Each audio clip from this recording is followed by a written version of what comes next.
Comment y échapper? Si vous utilisez une messagerie, faites des recherches sur Internet ou encore vous déplacez avec un plan, vous utilisez forcément le moteur de recherche Google. Et à force de l'utiliser dans notre vie quotidienne, Google sait beaucoup de choses sur nous. Mais de notre côté, que savons-nous de lui? Nous nous sommes posé toutes les questions. Comment Google est-il né? Comment est-il devenu le moteur de recherche le plus riche du monde?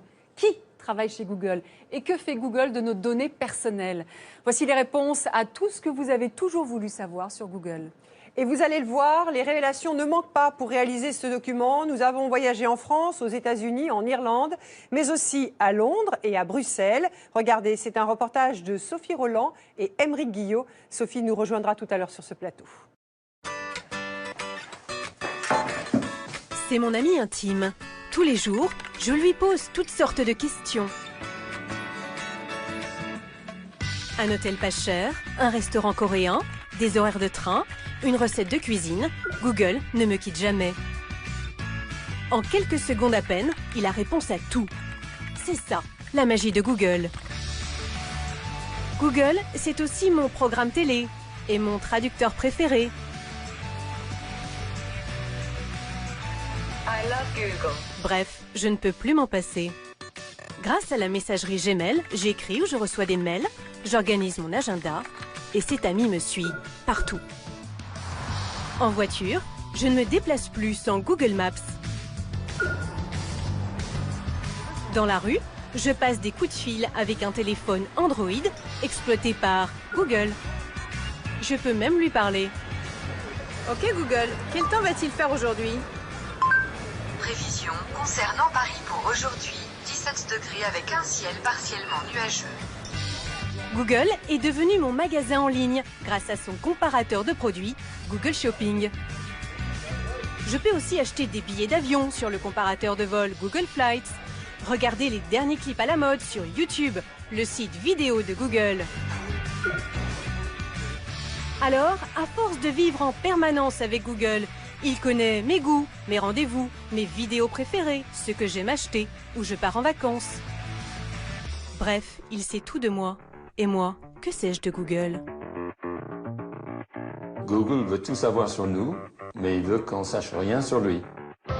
En 17 ans, Google est devenu le moteur de recherche le plus riche du monde, avec 66 milliards d'euros de chiffre d'affaires. À sa tête, deux hommes aux ambitions les plus folles. Faire rouler des voitures sans conducteur, créer des robots pour remplacer les hommes. Tous les jours, je me demande comment je vois le futur et comment puis-je le créer. Alors, peut-on faire confiance à Google? Au fil de mon enquête, je vais aller de surprise en surprise. Aux États-Unis, au siège de la firme, je vais découvrir que derrière l'ambiance de club de vacances, tout est fait pour rendre les salariés les plus productifs possibles et que certains finissent par craquer. J'ai fait un burn-out à force d'être connecté tout le temps. En Irlande, à Dublin, je vais comprendre comment Google réussit à gagner beaucoup d'argent grâce à la publicité, tout en payant un minimum d'impôts. En France, je vais voir à quel point Google nous suit à la trace dans notre vie quotidienne. Et ça commence même à l'école. Des traces parfois embarrassantes et difficiles à effacer. Enfin, à Londres, je vais découvrir comment Google livre nos données personnelles au service de renseignement à notre insu. Créer la machine d'espionnage du futur. Faut-il avoir peur de Google? Comment ce moteur de recherche est-il devenu aussi puissant? Enquête sur la face cachée du géant du net, le plus secret du monde.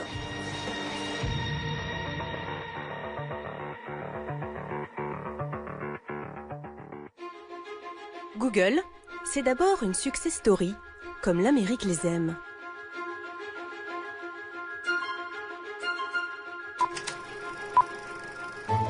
Comme souvent dans les belles histoires, celle de Google commence en Californie, sur le campus de la prestigieuse université de Stanford. Nous sommes en 1995. Larry Page et Sergey Brin sont alors étudiants en informatique. Ces deux jeunes surdoués ont un projet de thèse un peu fou, créer un nouveau moteur de recherche pour surfer sur Internet. Leur professeur de l'époque, Terry Winograd, est fier de jouer les guides pour les journalistes. Lydia, il y a une équipe de télé française qui fait un reportage sur Google et comme tu le sais, ton bureau est célèbre. Oui, je sais. Larry avait son bureau ici et celui de Sergey était là-haut avec un autre groupe. Dire que je mets mes pieds là où Larry Page entreposait les premiers serveurs de Google.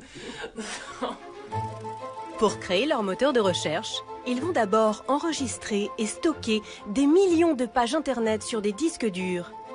Mais à l'époque, les deux étudiants ont peu d'argent. Ils doivent faire appel à leur imagination pour protéger leur bibliothèque numérique. Comme en témoigne cette drôle de construction en Lego qui trône dans l'entrée de l'université. Voici les premiers disques durs où ils ont enregistré toutes les pages du web de l'époque. Comme ils n'avaient pas les moyens de s'acheter un boîtier pour protéger leurs disques, ils ont fait un boîtier en Lego. C'était solide, ça marchait bien, c'était amusant. Ils avaient un côté très enfantin.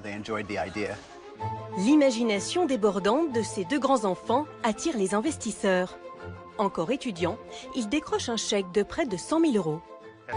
Leur chèque en poche, ils s'installent comme toutes les startups dans un garage. C'est ici que naît Google en 1998. Très vite, le moteur atteint les 3 millions de requêtes par jour. Plus rapide, plus performant, Google dame le pion à ses concurrents de l'époque, comme Lycos ou AltaVista. 6 ans plus tard, Google entre en bourse. Les deux fondateurs deviennent en une journée les nouveaux milliardaires de la Silicon Valley. Aujourd'hui, à 42 ans, Larry Page et Sergey Brin pèsent chacun 30 milliards d'euros et font partie des 20 plus grosses fortunes mondiales. Alors forcément vu comme ça, Google, ça fait rêver.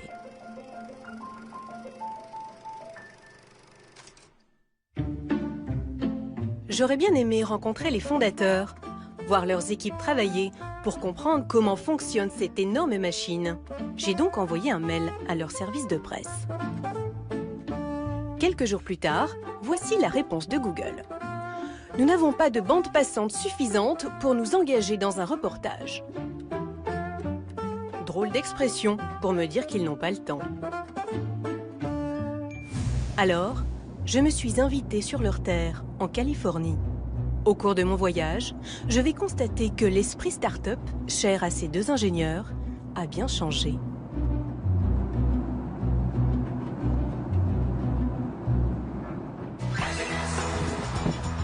Voici San Francisco et son célèbre Golden Gate Bridge.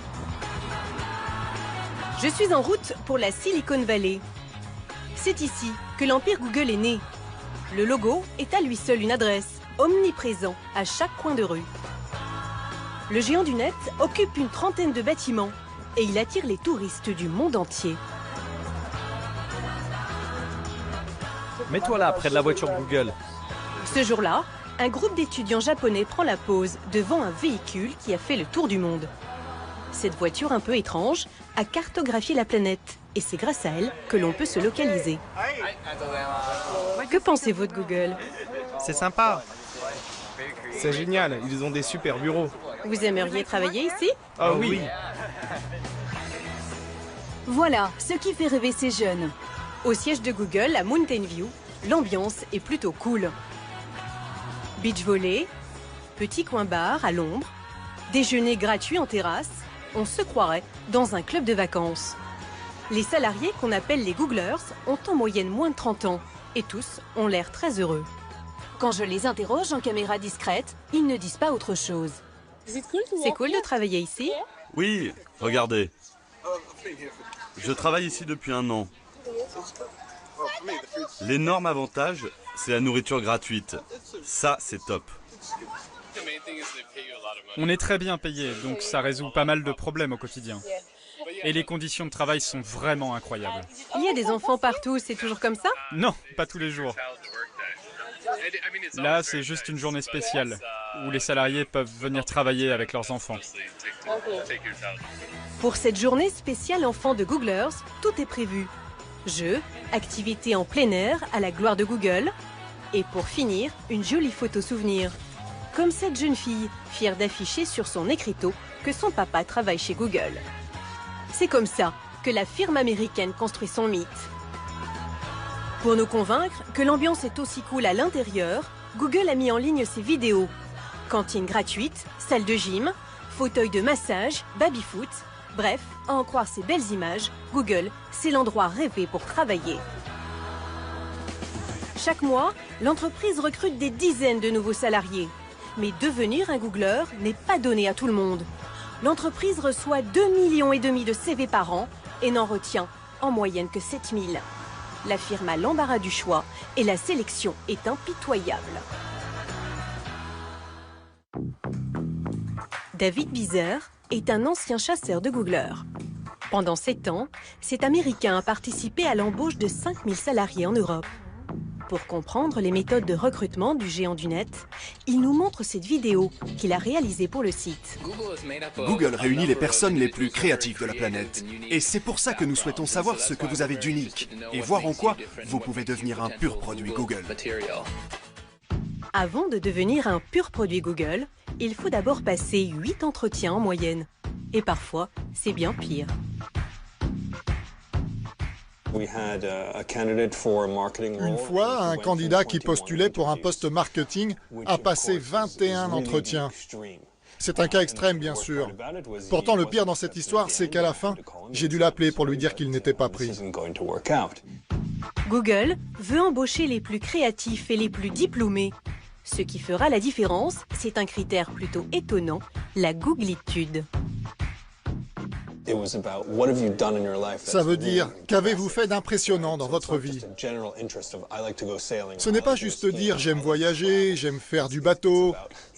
C'est plutôt, j'ai appris à faire du bateau quand j'avais 5 ans. J'ai fait partie d'un club. J'ai fait de la compétition à haut niveau et j'étais bon. J'ai participé à des régates nationales. J'ai eu des récompenses. Bref, c'est ce niveau d'intensité que Google recherche. La googlitude. Cette expression, créée de toutes pièces par les fondateurs, n'a qu'un but. Repérer ceux qui seront capables de tout donner pour Google. Celui qui connaît le mieux la googlitude se trouve dans ce restaurant, à 30 minutes du siège du géant du net. 2 poulets au curry. Charlie Ayers est un mythe pour les Googlers. C'est lui qui a créé la cantine de Google et en a fait l'une des plus réputées de la Silicon Valley. Ici, on sert entre 125 et 200 repas par jour. Et chez Google, c'était combien? C'était des milliers par jour. Ce qui a fait le succès de sa cuisine, ce sont ses petits plats, dignes des meilleurs restaurants, avec des ingrédients locaux et bio.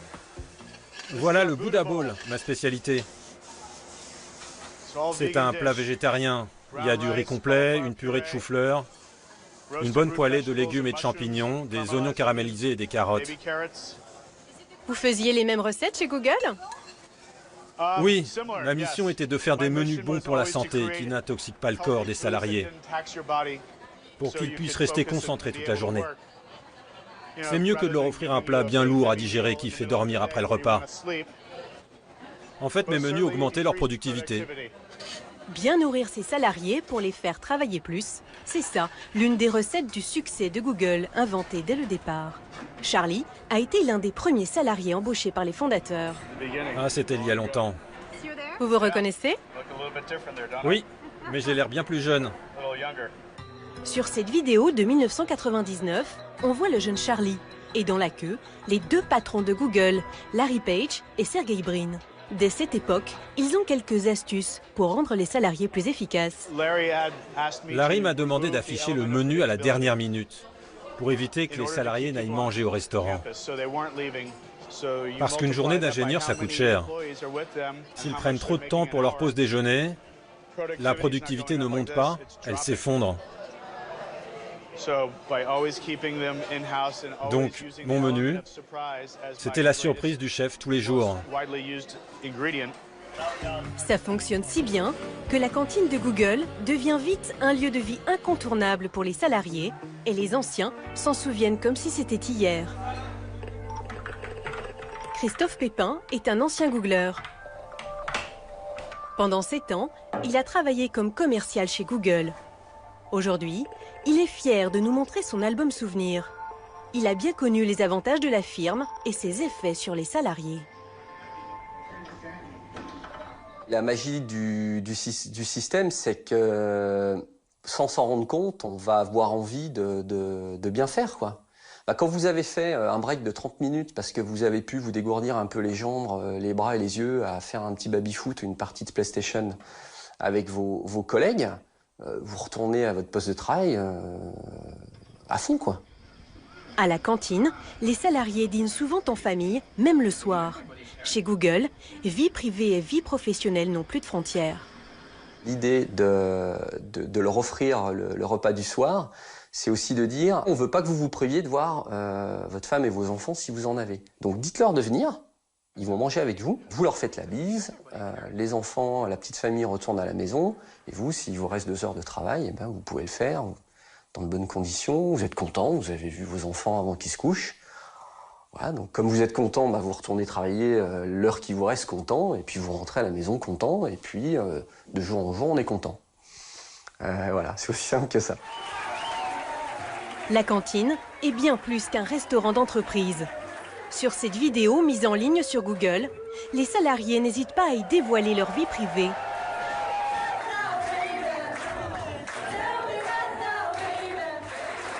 Comme ce Googler qui fait une demande en mariage devant ses collègues de bureau. Il y a un moment où la vie chez Google peut devenir la vie tout court, une raison d'être, une raison de faire. Et là, il se projette éventuellement à long terme. Entrer chez Google, c'est entrer dans une nouvelle famille. Mais pour ceux qui en ont déjà une, comme Christophe, cela peut devenir un peu lourd. Cette culture d'entreprise a fini par peser sur sa vie de famille. Au bout de 7 ans, il a préféré partir. Il y a 3 ans, ça a été aussi une période où je voulais consacrer un peu plus de temps à mes enfants. J'ai eu un petit peu envie de lever le pied aussi. La googlitude ne convient pas à tout le monde. Et ceux qui ont du mal à s'intégrer sont vite remerciés.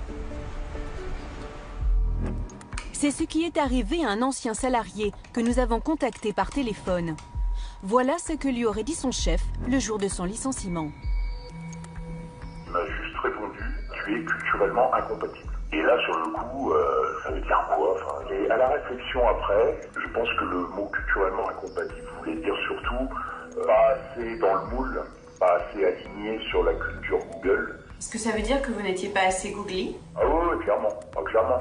C'est un peu la même chose qu'on retrouve chez Disney ou chez Apple, toutes ces boîtes-là. Cette capacité à s'injecter un peu de l'ADN de la boîte, mais à un point où on laisse son cerveau au vestiaire, quoi. C'est pas aussi caricatural qu'une secte, mais on sent qu'il y a un poids comme ça, un peu indicible, mais très présent. Cette culture de la googlitude, d'anciens salariés de Google l'ont dénoncée sur ce blog. La plupart anonymement. Stress, fatigue, productivité, ces témoignages bousculent le mythe de l'entreprise parfaite.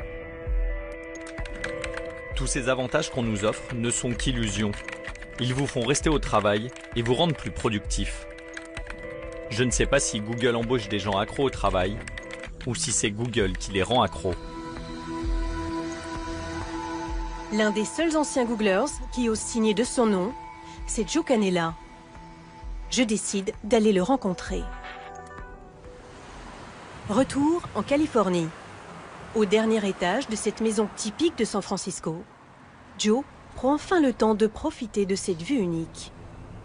On voit bien le Golden Gate là-bas, juste à gauche de l'église.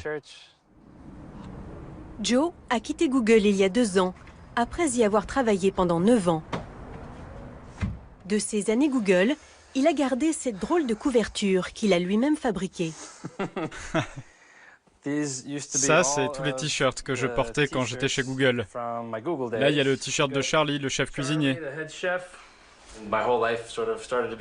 Ma vie était googlisée, j'étais un Googler, je mangeais Google, je portais des t-shirts Google, etc.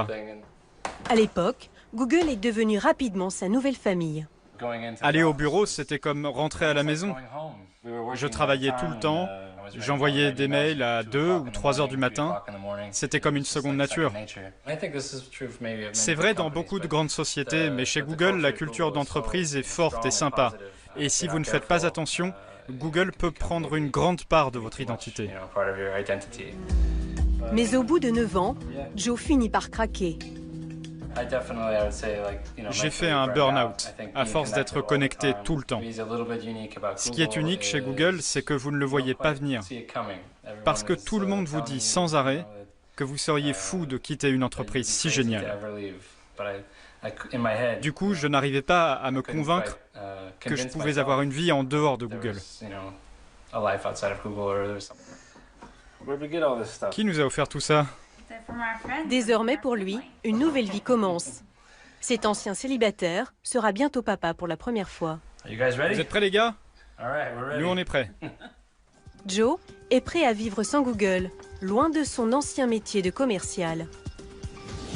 Parmi les 54 000 Googlers, il y a de nombreux ingénieurs, mais aussi des commerciaux qui vendent de la publicité. Le moteur de recherche est gratuit. C'est donc grâce à la pub que Google gagne de l'argent. Ces annonces, c'est 90% de ses revenus.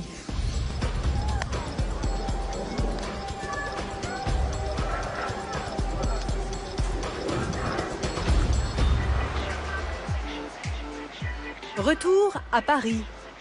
Allons faire un peu de shopping. Quelle pièce tu veux qu'on mette en avant là, Paris ? Ces chemisiers, ces vestes, ces robes sont des vêtements de grande marque. Renault les vend à prix cassé sur son site internet. On a plus de 100 000 robes en ligne. Son produit phare, les robes. Pour les écouler sur le web, il a un moyen simple et efficace. Il fait de la publicité sur Google. Je voulais voir avec toi sur notre positionnement sur Google. Dès qu'il tape les mots « robe, occasion, noir » sur le moteur de recherche, voilà le résultat. Son site est en tête dans une partie réservée à la publicité, identifiée par cet encart annonce en orange. Pour arriver à ce résultat, il a dû acheter les mots « robe, occasion, noir » à Google. Et cette combinaison de mots a un prix. Alors là, pour être sur la première page, c'est 20 centimes du clic. 20 centimes le clic, ça ne paraît pas beaucoup. Sauf que le prix varie tout le temps, car les mots sont vendus aux enchères. C'est le plus offrant qui emporte la première place sur Google. On n'est pas les seuls à essayer de se positionner sur la combinaison de mots robe, noire, occasion. On a des concurrents. Donc l'enjeu va être de pouvoir se maintenir toujours à la meilleure place, qui est la première place, sur les annonces. Et justement, lors de notre tournage, Google le prévient que l'enchère est insuffisante pour rester en tête des résultats. Alors, pour garder la première place, le site va payer 25 centimes le clic. Et c'est comme ça pour tous les mots qu'il achète, plus de 60 000 par mois, avec des dizaines de combinaisons différentes. Renault doit enchérir tous les jours, un jeu très compliqué. Dans ce système d'enchères, c'est qu'on ne connaît pas la concurrence. On n'est pas comme dans des enchères publiques, dans une salle de vente. Vous voyez les personnes qui enchérissent, vous savez combien ils sont, vous savez jusqu'où ils sont prêts, quasiment où ils sont prêts à aller. Là, on ne sait pas. On ne sait pas s'il y a eu 10 personnes qui enchérissent, à combien. Donc on est un peu dans le flou et on doit faire notre meilleure estimation pour avoir la position qu'on souhaite. Il y a Google qui sait, lui seul. Exactement. Au final, cet entrepreneur verse 300 000 € par an à Google, la moitié de son budget marketing. Ces mots rapportent beaucoup d'argent à la firme américaine, plus de 60 milliards d'euros en 2014. Des millions de sites internet font de la publicité sur le moteur de recherche. Désormais, le géant du net veut aller plus loin et conquérir aussi les commerçants du coin de la rue. Pour ça, il a trouvé une technique efficace qui ne lui coûte pas un centime. Quand Eric se rend dans le centre de La Rochelle, ce n'est pas pour faire du lèche-vitrine ni pour consommer, c'est lui qui vient proposer ses services. Bonjour monsieur. Bonjour. Je suis Eric Gaborio, photographe agréé Google pour le service des visites virtuelles. Eric photographie l'intérieur des commerces, des visites virtuelles qui permettent à l'internaute de voir les lieux avant de se déplacer. Donc l'intérêt, c'est que vous lui permettez de découvrir l'ambiance directement depuis son ordinateur. Ce restaurant est déjà répertorié sur le moteur de recherche. Téléphone, localisation, tout est indiqué. Google l'a fait gratuitement et c'est comme ça pour tous les commerçants. Ajouter une visite virtuelle, c'est plus de clients potentiels pour le restaurant, mais pour ce service supplémentaire, il faut payer. Et pour un établissement comme le vôtre, il faut compter à peu près 400 € hors taxe, voilà, pour la réalisation de la visite virtuelle. Cet argent n'ira pas dans la poche de Google, mais dans celle d'Eric. Pour le moteur de recherche, le but c'est d'approcher les petits commerces en douceur. Alors c'est tout bénef pour Google parce qu'il a sur le terrain des gens qui vont être un peu des ambassadeurs, qui vont présenter Google et qui vont aider Google à venir sur le terrain du commerce local. Voilà. Au revoir. Cet ancien photographe indépendant est devenu ambassadeur Google depuis 2 ans. Chaque semaine, il arpente les rues du département pour convaincre les commerçants locaux. Et ses arguments finissent par payer. Nous retrouvons Eric sur l'île de Ré. Il a décroché une visite virtuelle dans cet hôtel. Voilà, donc le jardin piscine. D'accord. Donc je vais faire 2 photos à 360 degrés. Pour réaliser cette visite virtuelle, Eric va prendre plus de 1000 photos des plus beaux endroits de l'hôtel. Voilà, c'est terminé. Vous avez pu faire tout ce que vous vouliez faire? Très bien. En plus, on a évolué. Dans quelques semaines, cette visite virtuelle sera mise en ligne sur Google. Et voilà à quoi elle ressemble. Pour visiter l'hôtel en un clic, la directrice va payer 750 € à Eric. Google ne touche rien, mais compte bien réussir à en tirer profit. La visite virtuelle, c'est aussi un moyen pour Google détourné de se faire connaître auprès des commerçants pour derrière leur vendre un produit qui va être de la publicité en ligne. Mais qui va gagner le plus d'argent dans l'affaire? Google gagnera forcément plus d'argent en vendant de la publicité derrière. Ça, c'est bien entendu. Après la mise en ligne de cette visite virtuelle, la directrice de l'hôtel recevra ce mail de Google. Un bon de réduction de 75 € pour l'inciter à faire de la publicité. Mais aujourd'hui, Google a trouvé un autre moyen de gagner de l'argent. Il crée ses propres services. Google Shopping et Google Flights, des comparateurs de prix qui concurrencent directement les comparateurs classiques. Pour Jean-Pierre Nadir, patron d'Easy Voyage, Google est devenu son meilleur ennemi. Là, ils ont peaufiné, donc... Jean-Pierre aime nous faire voyager dans le monde entier. Alors, ces nouvelles photos? Depuis 15 ans, il dirige un site de comparateurs de vols et d'hôtels. Ouais, très chouette. Son site est en plein lifting. Avec ses nouvelles photos, il espère séduire de nouveaux clients. Depuis quelques mois, il en a perdu beaucoup. Il a même dû licencier 20 personnes, tout ça selon lui à cause de Google.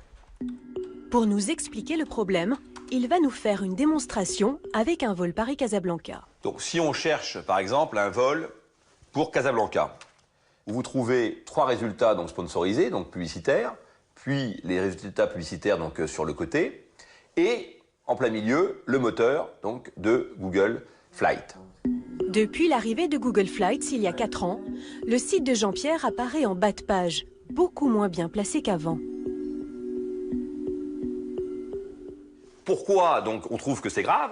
Pour une raison très simple, c'est qu'on constate aujourd'hui une perte de près de 30% de trafic sur cette partie spécifique au vol.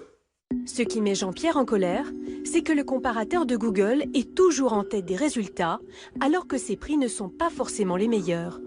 Pour nous le prouver, il fait une comparaison avec son propre site. Le meilleur prix proposé par le moteur de Google est 237 €.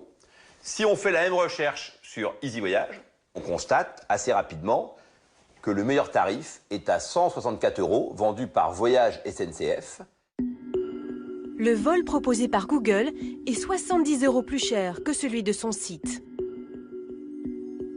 Donc là, on voit bien qu'il y a le fait du prince qui décide que ces services sont systématiquement donc en tête, quel que soit le niveau de performance des autres compétiteurs. Et c'est là qu'est le vrai problème. Google manipule-t-il les résultats pour mettre en avant ses propres services au détriment de ses concurrents? C'est la conviction de Jean-Pierre Nadir. Comme d'autres sites, il s'est plaint à la Commission européenne pour dénoncer les méthodes de la firme américaine qui détient 90% du marché en Europe. Les concurrents de Google ont fini par être entendus. 5 ans après les premières plaintes, l'Europe vient de déclencher une procédure officielle pour abus de position dominante, ce que conteste la firme américaine. Au siège de la Commission européenne, je vais rencontrer celle qui fait trembler Google. Bonjour, enchantée. Bonjour, bienvenue. Merci de nous accueillir. Margrethe Vestager est la nouvelle commissaire européenne à la concurrence. Lorsqu'elle est arrivée en décembre dernier, cette ancienne ministre danoise a hérité de nombreux dossiers très sensibles. J'imagine que vous aviez beaucoup de dossiers quand vous êtes arrivée. Oui, il y avait plein de dossiers partout qui m'attendaient sur ce bureau. Parmi ses priorités, le dossier Google. Pendant des mois, elle a reçu la trentaine de plaignants, puis elle a tranché. Le géant américain ne respecte pas les règles de concurrence en Europe. Ce n'est pas un problème d'être gros.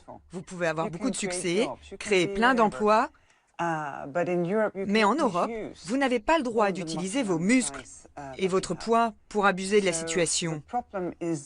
Le problème, c'est que Google utilise sa position dominante sur le marché pour favoriser ses propres services. Et c'est un problème pour le consommateur? Oui, parce qu'il n'a pas les résultats les plus pertinents. Réputée inflexible, la nouvelle commissaire est déterminée à aller jusqu'au bout. Mais la procédure pourrait durer des années. Google risque une amende qui peut aller jusqu'à 10% de son chiffre d'affaires, soit 6 milliards d'euros. Dans le viseur de Bruxelles, il y a aussi les pratiques fiscales de la firme américaine. Je m'envole pour l'Irlande, à Dublin.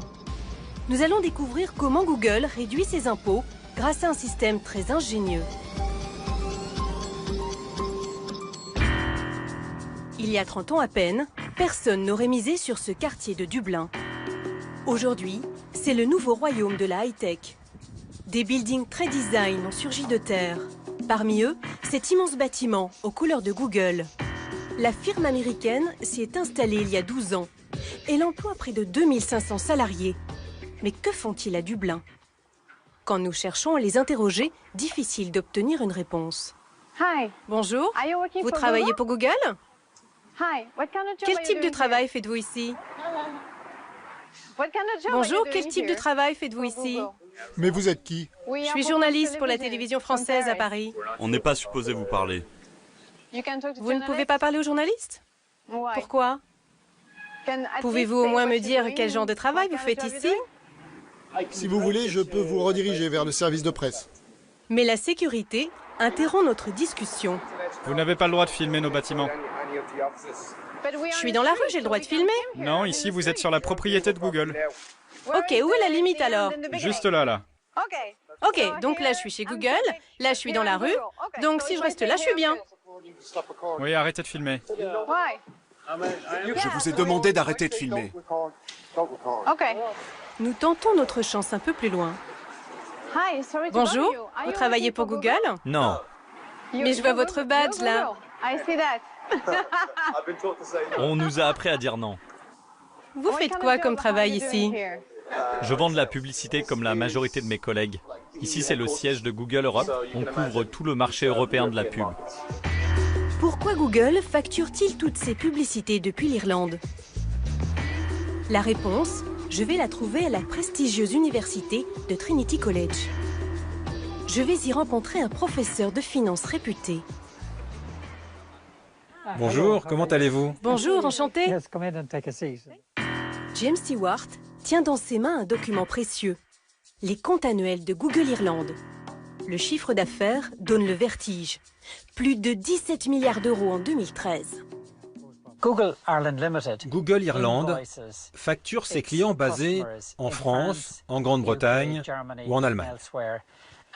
Donc, tous les revenus de cette filiale irlandaise viennent des publicités facturées dans les pays européens. C'est comme ça que Google Irlande est devenue la principale source de revenus du groupe, en dehors des États-Unis. Si Google a fait de l'Irlande sa principale source de revenus en Europe, c'est parce qu'il profite d'un système fiscal très avantageux qu'on appelle le Double Irish. Un système un peu compliqué. Alors, James va me l'expliquer grâce à un petit schéma. Google Irlande reverse une grande partie de ses 17 milliards d'euros à une autre société, la holding Google Irlande, qui détient les droits de propriété du moteur de recherche. Cette holding a une double adresse, en Irlande mais aussi aux Bermudes, où le taux d'imposition est de 0%. Donc sur la totalité de ses revenus, Google a un taux d'imposition très faible. Le Double Irish, c'est donc une société domiciliée dans 2 pays à la fois. Grâce à cet avantage fiscal tout à fait légal, Google a un taux d'imposition de 2,4% en Europe, 10 fois moins que la moyenne. Google a ainsi économisé près de 3 milliards d'euros d'impôts depuis 2007. Un manque à gagner énorme pour de nombreux États européens. La Grande-Bretagne a d'ailleurs auditionné le patron de Google Europe pour qu'il s'explique sur ce montage financier. Nous payons tous les impôts que vous nous demandez. Je ne vous accuse pas d'agir illégalement, mais de vous comporter de manière immorale. Face à la pression des pays européens, l'Irlande a fini par céder. En novembre dernier, elle a mis fin au Double Irish.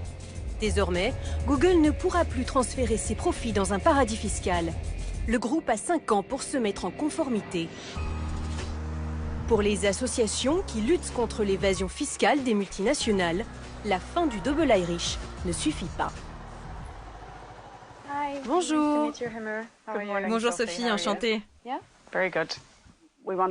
Il faut que les entreprises payent des impôts dans les pays où elles ont des activités, là où elles font réellement leurs profits.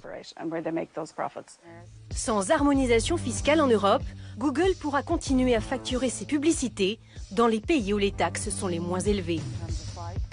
Si Google est devenu aussi puissant, ce n'est pas seulement grâce à ses astuces fiscales, c'est aussi parce qu'il en sait beaucoup sur nous. Google est un moteur totalement gratuit. En contrepartie, il veut nous connaître dans les moindres détails pour nous envoyer de la publicité toujours plus ciblée.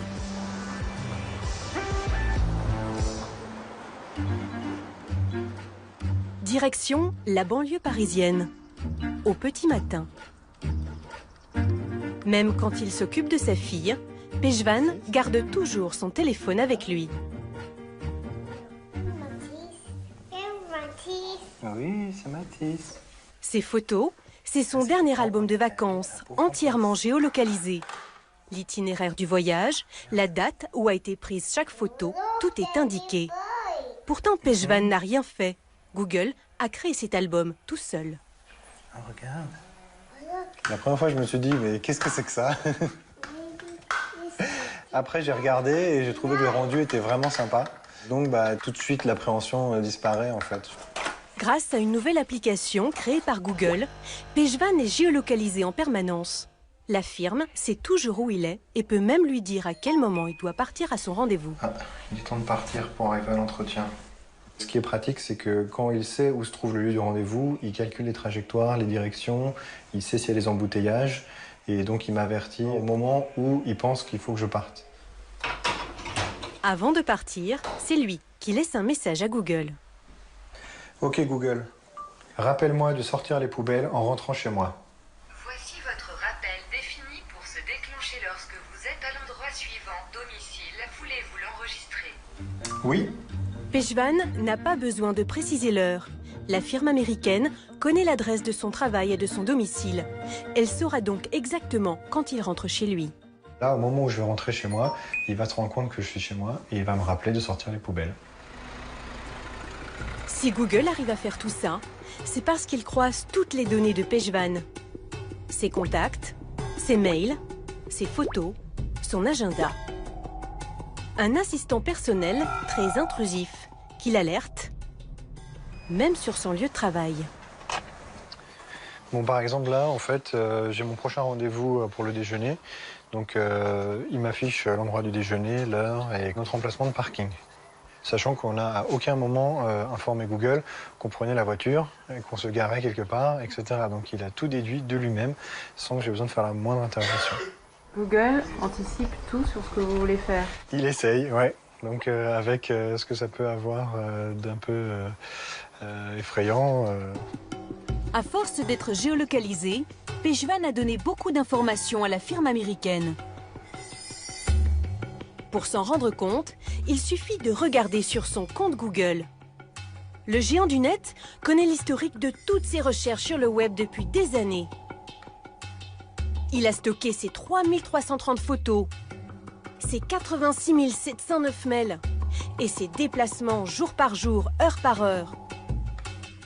Google peut même reconstituer tous ses trajets au mètre près.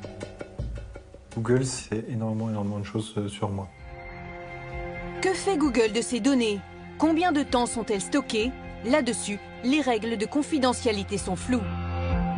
C'est bien ce que lui reproche la CNIL.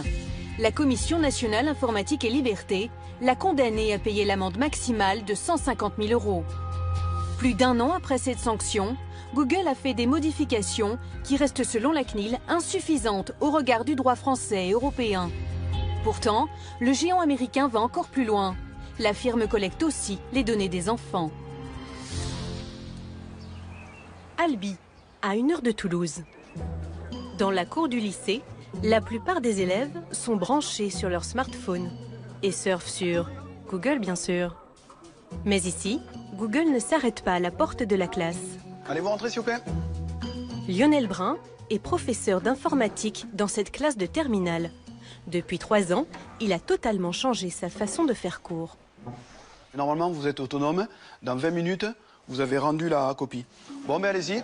Pour faire leurs exercices, fini les feuilles de papier. Le professeur envoie un document sur ordinateur. Chaque élève peut ainsi y accéder et faire l'exercice en direct. Tout ça grâce à un outil créé spécialement par Google pour les écoles. Bien, les 20 minutes sont à présent écoulées. Donc, vous allez rendre la copie. Pour rendre leur copie, rien de plus facile, un clic suffit. Le professeur les reçoit sur son ordinateur. Il peut les corriger et les noter bien plus vite qu'une copie papier. C'est assez pratique. Ça fait gagner du temps. Un bon moyen pour Google de fidéliser ses élèves dès leur plus jeune âge, mais pas seulement. Pour utiliser cette application, le professeur a créé un compte sur la messagerie de Google Gmail pour chacun de ses élèves, comme Joris. Nous lui demandons de regarder dans l'historique de son compte.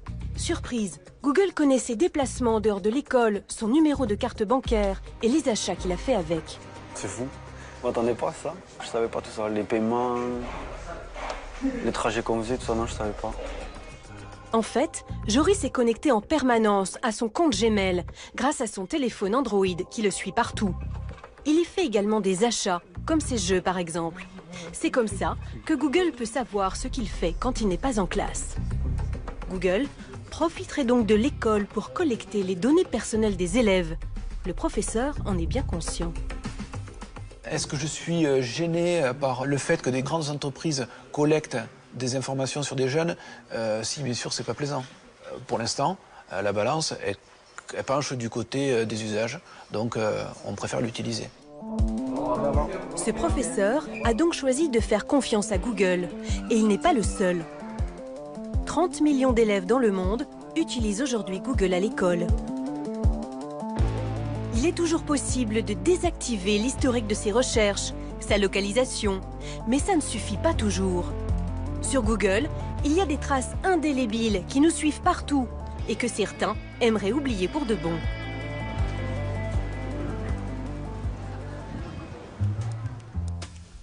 Vous ne verrez pas son visage. Nicolas préfère témoigner de façon anonyme, et voilà pourquoi.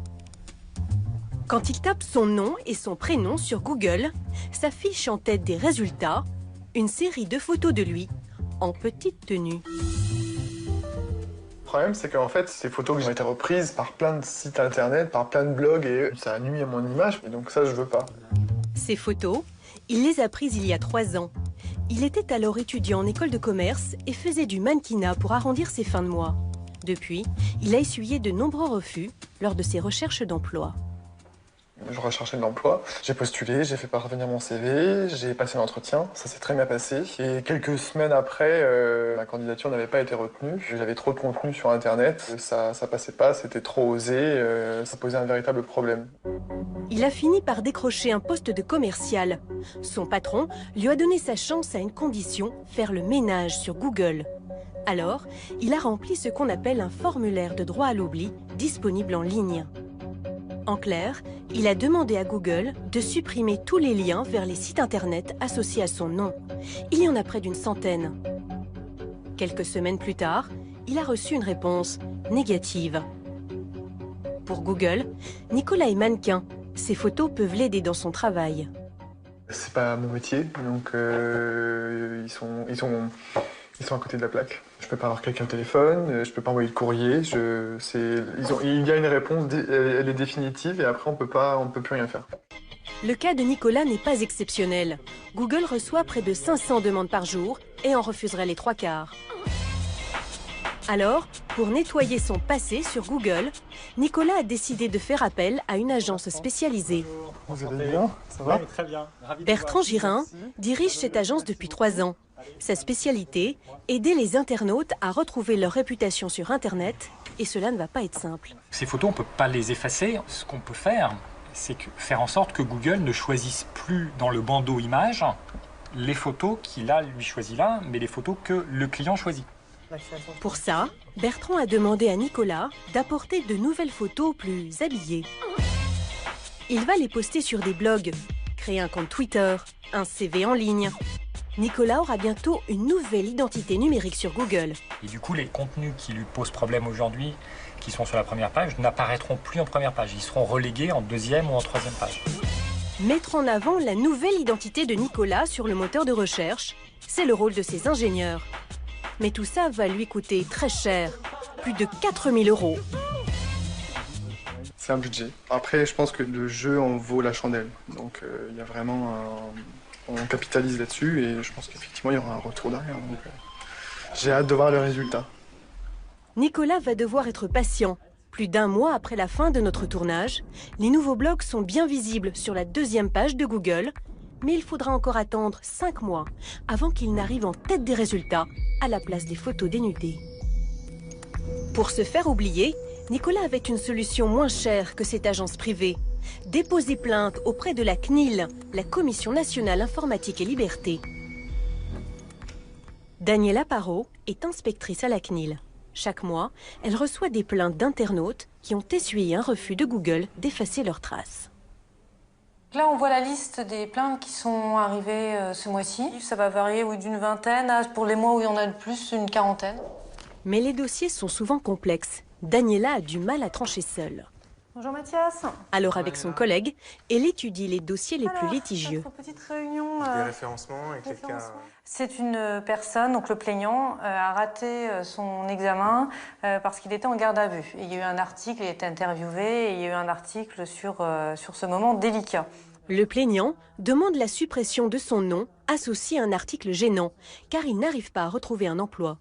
Pour trancher, la CNIL a défini 13 critères. Dans ce cas précis, pas de doute. On regarde de l'ancienneté, du préjudice pour la personne et bon, de l'intérêt effectivement de l'article au regard de l'information du public. On peut considérer qu'on serait plutôt sur un déréférencement. Sur un déréférencement, oui. En clair, l'article n'apparaîtra plus sur le moteur de recherche quand l'internaute tapera son nom. C'est ce que va demander la CNIL à Google. Mais elle n'obtiendra pas totalement gain de cause. Le lien disparaîtra en France sur google.fr, mais pas en dehors de l'Europe sur google.com. Exemple avec un cas traité récemment. Je suis sur le.fr, donc le contenu en question n'apparaît pas. Je vais passer sur le.com et là, eh bien, le blog en question ressort en premier résultat. Et donc l'information qui posait problème pour la personne et finalement est toujours accessible en .com. La CNIL a mis en demeure Google pour que les traces des utilisateurs soient effacées, même en dehors de l'Europe. Google a la mémoire longue. Cette mémoire intéresse aujourd'hui les agences de renseignement américaines. Il y a 2 ans, le lanceur d'alerte Edward Snowden révélait qu'elle nous espionne avec l'aide des moteurs de recherche. Je pars pour Londres. Je vais rencontrer un membre de Wikileaks. Cette organisation, créée par Julian Assange, est connue pour avoir publié sur son site des documents classés secret défense aux États-Unis.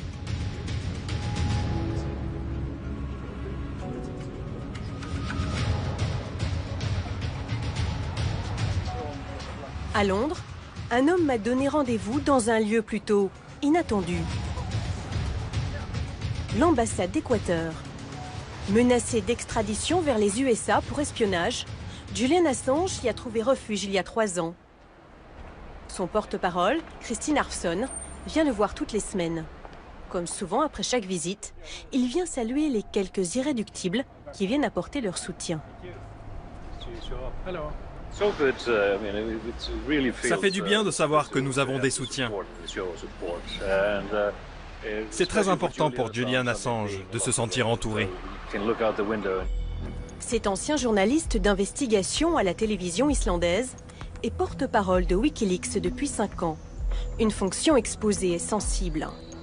Il y a 6 mois, il a eu une grosse surprise sur sa messagerie Gmail. Google l'informe avoir transmis toutes les données personnelles de son compte Gmail à la justice américaine. La justice a demandé à avoir accès à tous les mails que j'ai envoyés et reçus, les brouillons des mails et même les mails que j'ai supprimés. Elle voulait aussi savoir où j'étais connecté avec mon compte. J'étais vraiment sous le choc quand ils m'ont prévenu. C'est une invasion de ma vie privée. Cette perquisition virtuelle a été faite à la demande de la justice américaine car elle poursuit Wikileaks pour espionnage.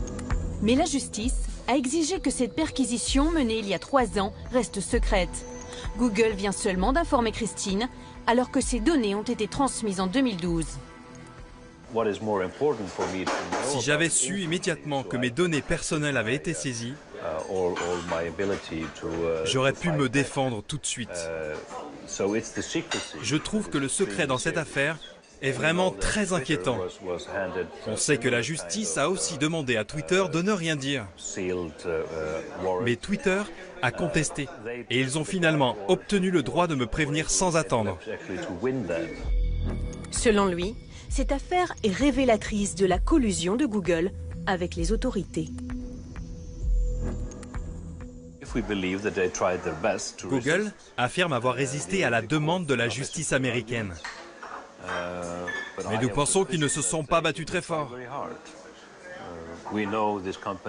Nous connaissons plutôt bien cette entreprise, et depuis longtemps. Et nous ne serions pas surpris qu'elle ait tout fait pour garder les meilleures relations possibles avec les autorités américaines. Christine n'est pas le seul concerné. L'an dernier, 50 000 comptes Gmail ont été transmis à la justice et à la NSA, l'agence de renseignement américaine. Des données personnelles largement collectées, des traces difficiles à effacer, des comptes Gmail espionnés à notre insu. Pour protéger leur vie privée, certains internautes ont fait un choix radical, se dégoogliser.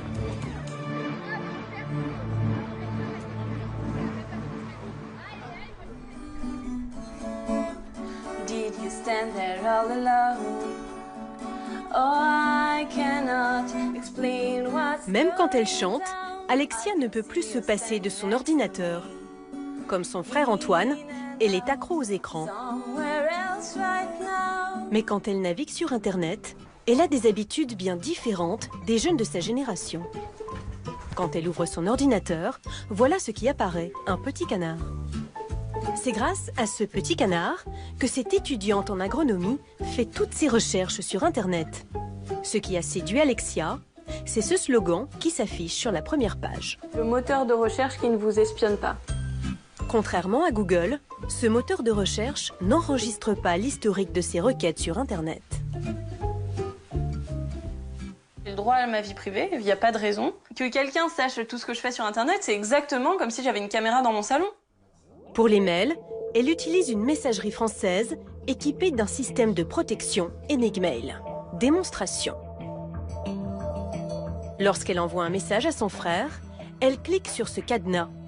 Quelques minutes plus tard, quand Antoine le reçoit, voilà ce qui apparaît. Là, le texte incompréhensible, c'est le message que Alexia vient de m'envoyer. Il est illisible, on ne peut obtenir aucune information de ce texte. Pour pouvoir le lire, il doit entrer un mot de passe que lui a donné sa sœur. En un clic, le message est déchiffré. Mais contrairement à Google, ce service n'est pas gratuit. Avec Google, on paye avec nos données, sans vraiment en avoir forcément conscience, sans savoir vraiment ce qu'ils vont en faire derrière. Mes données ne concernent que moi, j'ai pas envie de marchander ma vie privée. Donc moi, j'ai préféré choisir de payer avec de l'argent. C'est pas énorme, c'est 3 € par mois. Et avec ces 3 € par mois, je sais que je reste propriétaire des mails que j'échange avec n'importe qui. Mais il y a un domaine où se dégoogliser reste compliqué. C'est le téléphone. Alexia utilise encore un portable Android exploité par Google. Bonjour, ça va très bien. Alors, elle essaye de limiter ses traces. On va où en fait? Au magasin de musique. Pour se déplacer, elle a trouvé une alternative à Google Maps, OpenStreetMap, une application qui n'enregistre pas les déplacements des utilisateurs. OpenStreetMap fonctionne très bien. Leur objectif, c'est pas du tout de récupérer des données pour en tirer quelque chose et faire de l'argent. C'est vraiment juste mettre à disposition une carte pour les utilisateurs. Au final, Alexia et Antoine ont presque réussi à vivre sans Google. Aujourd'hui, de nouveaux moteurs de recherche viennent le concurrencer, comme les Français Quant ou Framabi. Mais Google a toujours une longueur d'avance et des projets un peu fous.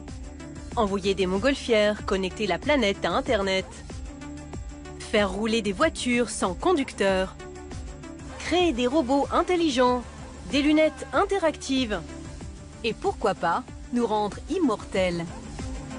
Alors, je peux toujours arrêter d'utiliser Google. Mais Google, lui, où s'arrêtera-t-il ?